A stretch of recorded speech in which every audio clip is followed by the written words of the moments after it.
사랑하는 여러분, 오늘 이 고요한 밤 하나님의 말씀 안에서 평안과 지혜를 구하는 모든 분들을 환영합니다. 이 세상의 수많은 문제들, 우리 각자의 고민과 아픔, 나아가 우리가 속한 사회와 온 세상이 겪고 있는 혼란 속에서 우리는 어디에서 해답을 찾을 수 있을까요?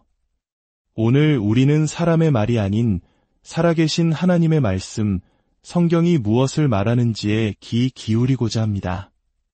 본격적인 말씀의 여정을 시작하기에 앞서 만약 이 시간이 여러분의 마음에 울림을 준다면 구독과 좋아요를 통해 이 은혜의 말씀을 더 많은 이들과 함께 나누는 일에 동참해 주시길 부탁드립니다.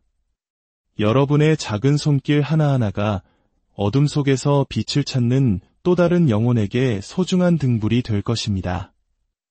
이 선한 사역에 함께하시는 모든 분들 위해 하나님의 크신 축복이 함께하기를 기도합니다. 자, 이제 다 함께 성경을 펴주시겠습니까? 요한복음 2장과 3장으로 가보겠습니다. 먼저 요한복음 2장 23절입니다. 6월절에 예수께서 예루살렘에 계시니 많은 사람이 그의 행하시는 표적을 보고 그의 이름을 믿었으나 예수는 그의 몸을 그들에게 의탁하지 아니하셨으니 이는 친히 모든 사람을 아심이요. 또 사람에 대하여 누구의 증언도 받으실 필요가 없었으니 이는 그가 친히 사람의 속에 있는 것을 아셨음이니라. 그리고 바로 이어지는 3장 1절부터 3절입니다. 그런데 바리새인 중에 니고데모라 하는 사람이 있으니 유대인의 지도자라. 그가 밤에 예수께 와서 이르되 랍비여 우리가 당신은 하나님께로부터 오신 선생인 줄 아나이다. 하나님이 함께 하시지 아니하시면 당신이 행하시는 이 표적을 아무도 할 수 없음이니이다. 예수께서 대답하여 이르시되 진실로 진실로 내게 이르노니 사람이 거듭나지 아니하면 하나님의 나라를 볼 수 없느니라. 저는 제가 처음 학교에 갔던 날을 아직도 기억합니다. 어린 마음에 얼마나 두려웠는지 모릅니다. 그때는 학교까지 3km나 되는 길을 걸어가야 했고 오후에 수업이 끝나면 다시 그 길을 걸어 돌아와야 했습니다. 어머니께서는 쉬는 시간에 먹으라며 작은 간식을 사주셨지요. 그런데 아무도 저에게 쉬는 시간이 2번 있다는 사실을 알려주지 않았습니다. 오전 10시 반쯤 잠시 몸을 풀기 위한 첫 번째 쉬는 시간이 되자 저는 허겁지겁 그 간식을 다 먹어버렸습니다. 그리고 진짜 점심시간인 12시 반이 되었을 때 저에게는 먹을 것이 아무것도 남아있지 않았습니다. 그날의 허기짐과 당혹감은 평생 잊을 수 없는 기억으로 남아있습니다. 우리는 이처럼 때때로 중요한 정보를 놓치거나 오해하며 살아갑니다. 오늘날 우리가 사는 시대는 어떻습니까? 한 목회자는 우리가 정보 과부하의 시대에 살고 있다고 말했습니다. 우리는 역사상 그 어떤 세대보다 더 많은 정보, 데이터, 사실, 지식을 접하며 살아갑니다. 세상의 정보량은 5년마다 2배씩 증가하고 있다고 합니다. 우리는 잡지와 신문, 인터넷을 통해 수많은 정보를 받아들이지만 그중 80%는 불과 24시간 안에 잊어버린다고 합니다. 그리고 우리가 영원의 시간에 이르게 될 때 이 세상의 거의 모든 지식은 잊힐 것입니다. 오늘 성경 본문에 등장하는 니고데모라는 인물은 당대 최고의 지성과 지식을 갖춘 사람이었습니다. 그는 유대 사회의 위대한 종교 지도자, 즉 바리새인이자 사내들인 공회의 회원이었습니다. 그런 그가 어느 날 밤 예수님을 찾아왔습니다. 아마도 그는 다른 사람들의 비판이 두려웠을지도 모릅니다. 혹은 예수님과 단둘이 깊은 대화를 나누고 싶었을 수도 있습니다. 어쩌면 예수님께서 그에게 시간을 내어줄 수 있는 유일한 시간이 밤이었을지도 모르지요. 어떤 이유에서였든 그는 진리를 향한 깊은 갈망을 안고 어둠을 뚫고 빛이신 예수님께 나아왔습니다. 오늘날 많은 사람들이 니고데모와 같은 고민을 하고 있습니다. 우리는 급변하는 혁명의 시대에 살고 있습니다. 인류의 기술 발전 속도는 경이롭지만 우리의 도덕적 성숙은 그 속도를 따라가지 못하고 있습니다. 이는 인류 전체에게 재앙이 될 수도 있는 위험한 불균형입니다. 많은 사람들이 무언가 거대한 일이 곧 일어날 것만 같은 막연한 불안감을 느낍니다. 끊이지 않는 범죄 소식, 끔찍한 사건들로 가득한 뉴스 헤드라인, 우리 사회 깊숙이 퍼져 있는 도덕적 타락을 보며 사람들은 묻습니다. 정말 세상의 끝이 가까워지고 있는 것일까? 예수님께서 예언하신 노아의 때가 바로 지금인가? 어떤 이들은 인생의 목적과 의미를 찾기 위해 애씁니다. 하지만 마치 잃어버린 지갑을 엉뚱한 가로등 밑에서 찾던 술 취한 사람처럼 잘못된 곳에서 해답을 구하고 있지는 않습니까? 그곳엔 불빛이 없다는 이유로 정작 잃어버린 곳은 찾아보려 하지 않는 어리석음을 범하고 있는 것은 아닐까요? 사랑하는 여러분, 여러분의 삶에는 분명한 목적과 의미가 있습니까? 니고데모는 예수님을 향해 랍비여, 우리는 당신이 하나님께로부터 오신 선생인 줄 압니다. 라고 존경을 표하며 대화를 시작했습니다. 그러나 예수님께서는 그의 칭찬이나 질문에 답하는 대신 그의 영혼의 가장 깊은 곳을 꿰뚫어 보시며 충격적인 말씀을 던지셨습니다. 니고데모여, 당신은 반드시 거듭나야 합니다. 만약 예수님께서 이 말씀을 세리장 삭개오나 우물가의 사마리아 여인에게 하셨다면 이해하기 쉬웠을 것입니다. 그들은 사회적으로 죄인이라 손가락질 받던 사람들이었기 때문입니다. 십자가 위에서 구원을 간청했던 강도나 가늠하다 현장에서 잡힌 여인에게 하신 말씀이었다면 모두가 고개를 끄덕였을 것입니다. 하지만 니고데모는 달랐습니다. 그는 부유했고 높은 지위에 있었으며 누구보다 경건한 종교인이었습니다. 그는 일주일에 2번씩 금식했고 매일 2시간씩 기도했으며 모든 소득의 11조를 드렸습니다. 그는 율법 교사였고 자신의 종교에 평생을 헌신한 사람이었습니다. 그런데 예수님께서는 그에게 니고데모여, 그 모든 것으로는 충분하지 않습니다. 당신은 다시 태어나야만 합니다. 라고 말씀하셨습니다. 왜일까요? 예수님께서는 그의 마음을 보셨기 때문입니다. 예수님께서는 니고데모의 모든 외적인 종교적 행위와 전통 이면에 있는 영적인 공허함을 아셨습니다. 그는 종교의 모든 전통을 충실히 따랐지만 그 안에는 생명이 없었습니다. 그는 진정한 실제, 그의 영혼을 채워줄 무언가를 갈망하고 있었습니다.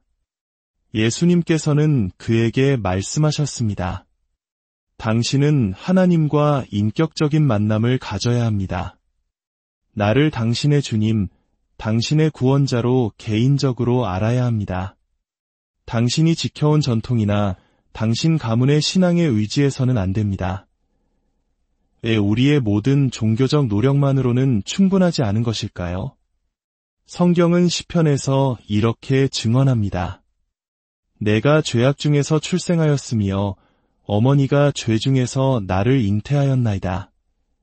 그렇습니다. 우리는 태어날 때부터 죄를 향하는 본성을 가지고 태어납니다.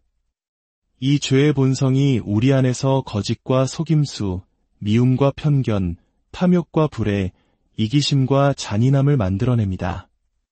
이것은 암보다, 그 어떤 질병보다도 무서운 영적인 질병이며 온 세상이 이 병에 감염되어 있습니다. 이 죄의 문제로 인해 우리의 영혼은 하나님에 대해 죽어있는 상태입니다. 이것이 바로 우리에게 용서가 필요한 이유이며 하나님께서 우리를 위롭다 칭해 주셔야만 하는 이유입니다.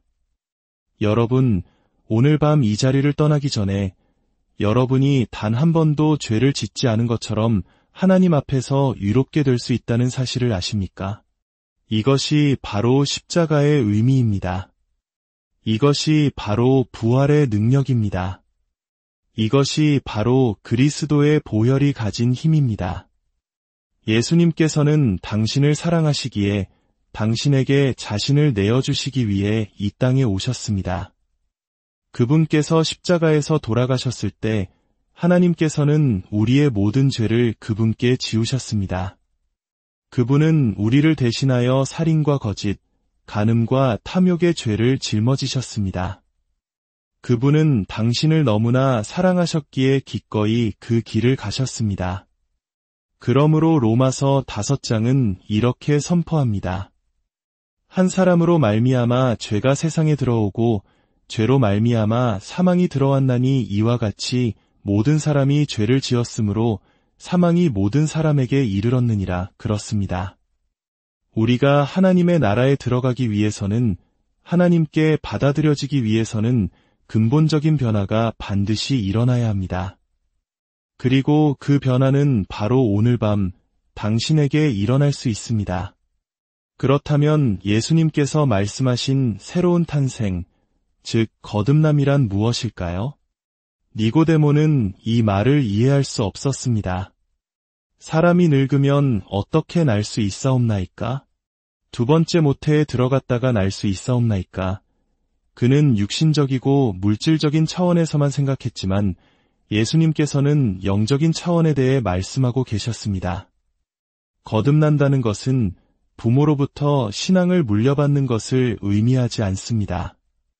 차고에서 태어났다고 자동차가 되는 것이 아니듯 기독교 가정에서 태어났다고 저절로 그리스도인이 되는 것이 아닙니다. 여러분의 삶에 여러분 스스로가 예수 그리스도를 나의 구주로 영접하기로 결단하는 순간이 반드시 있어야 합니다. 또한 거듭난다는 것은 우리의 선한 행위나 노력으로 얻어지는 것이 아닙니다. 디도서 3장 5절은 말합니다. 우리를 구원하시되 우리가 행한 바 의로운 행위로 말미암지 아니하고 오직 그의 긍휼하심을 따라 중생의 시듬과 성령의 새롭게 하심으로 하셨나니 우리는 하나님의 은혜로 구원을 받습니다. 은혜란 받을 자격이 없는 자에게 주시는 하나님의 선물입니다. 우리는 그것을 위해 일하거나 돈을 지불할 수 없습니다. 오직 믿음으로 받을 뿐입니다. 여러분, 하나님의 이 선물을 받으셨습니까? 거듭남이란 하나님의 가족으로 태어나는 것입니다. 에스겔서는 또 새 영을 너희 속에 두고 새 마음을 너희에게 주되라고 약속합니다. 사도 바울은 이것을 죽은 자 가운데서 살아나는 것, 새로운 피조물이 되는 것이라고 표현했습니다. 그런즉 누구든지 그리스도 안에 있으면 새로운 피조물이라 이전 것은 지나갔으니 보라 새 것이 되었도다. 이 놀라운 일이 당신에게 일어났습니까? 사도 베드로는 우리가 신성한 성품에 참여하는 자가 된다고 말했습니다. 하나님의 성품에 참여하게 된다는 것이 얼마나 놀라운 일입니까? 사도 요한은 이를 사망에서 생명으로 옮겨지는 것이라고 했습니다. 더 이상 죽음과 파멸, 심판을 향해 걸어가는 인생이 아니라 하나님과 함께하는 새로운 삶, 영원한 생명을 향해 나아가는 인생이 되는 것입니다. 그렇다면 이 새로운 탄생은 어떻게 일어날까요? 여기에는 신비가 있습니다.